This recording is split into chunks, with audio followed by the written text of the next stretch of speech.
lost an estimated 6 million eucalyptus trees in farmed forests in a span of 6 months.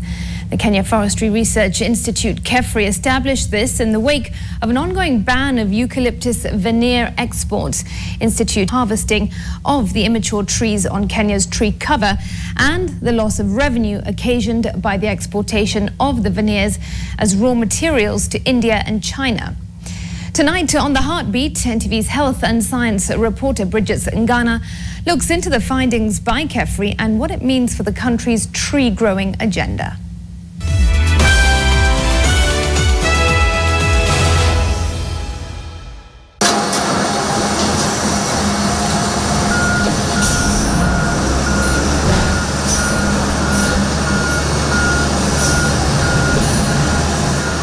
It has now emerged that between February and August this year, Kenya exported more than 60,000 metric tons of eucalyptus veneers, a majority of which was from immature eucalyptus trees aged 5 to 6 years old. NTV has seen the status report sent to the Departmental Committee on Environment, Forestry and Mining, which revealed that apart from the country losing the tree cover on private land, farmers who sold their young trees for processing into veneers also lost revenue compared with if they sold the trees past the age of 10 years. So far, KEFRI estimates that farmers only made 642 million shillings from the veneer exports compared with the projected 8.6 billion shillings they would have made had the trees matured to about 10 to 15 years of age. And the value was to rise further to more than 11 billion shillings had the trees matured to between 20 to 25 years of age. And according to KEFRI, farmers have gotten a raw deal. And I quote, "The figures clearly show that selling of veneers attracts less profits than selling for other products at a later stage, bordering on the exploitation of farmers. The quick market offered may have enticed farmers to sell their young eucalyptus trees." End of quote, read the letter signed by Dr. Jane Njuguna, the acting director at KEFRI.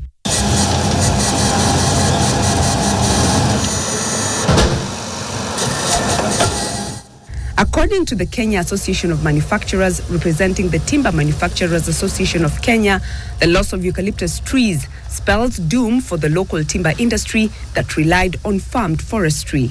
This was, from where I sit, direct sabotage the presidential tree campaign. It totally did confirm our fears in terms of that the cutting that was going on was totally unsustainable and was causing more harm than good for the country.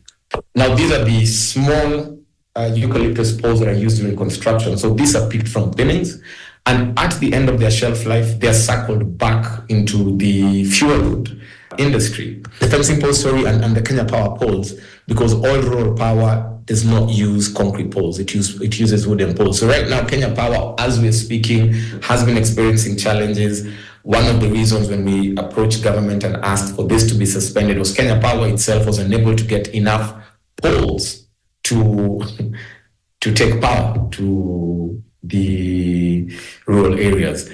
KEFRI has also gone ahead to list alternative exotic trees that could be used to produce veneers, like eucalyptus clones, pines, cypresses, mamamutere, bamboo and meru oak that thrive in the highland areas, Terminalia brownie and acacia species that thrive in the drylands, while Milicia and Tectona grandis could be grown in the coastal lowlands.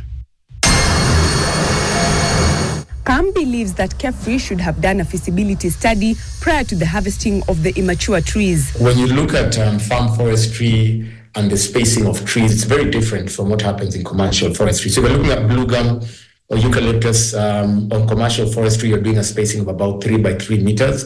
On farm forestry, because the farmer is not monocropping, he has his subsistence farm, his subsistence crops, his maize, his beans. So what would happen is they plant less trees. So with an approximation of about 150 trees per hectare that would hold 5-6 million trees would be about 200 square kilometers. So we're talking about twice Nairobi National Park being full of trees and being cut down. We're talking now, this is across, if you were to consolidate all the farms together, we're looking at maybe Karura Forest about 20 times, maybe about 28% of Nairobi's landmass. So more science, definitely. We would hope as private sector to see KEFRI more centered. Can we see science more centered in the ongoing discussions we are having? Because it is only when we are using science that we can progress, because then it becomes your opinion, my opinion. So totally in support of KEFRI being centered in this sector. KEFRI is now recommending an urgent national audit and census of eucalyptus trees on private farms, as it also projects acute shortages of high-value products like timber, poles, posts, fuel, wood rafters, and reduced bee forage for honey production. KEFRI's findings and projections over the loss of immature eucalyptus trees now sets the stage for the development of a policy that would regulate the harvesting of eucalyptus trees, especially those on private farms. It is hoped that this move will give reprieve to local timber manufacturers who are concerned over the competition on one of Kenya's most valued wood fuel. Bridget Ngana, NTV, Nakuru.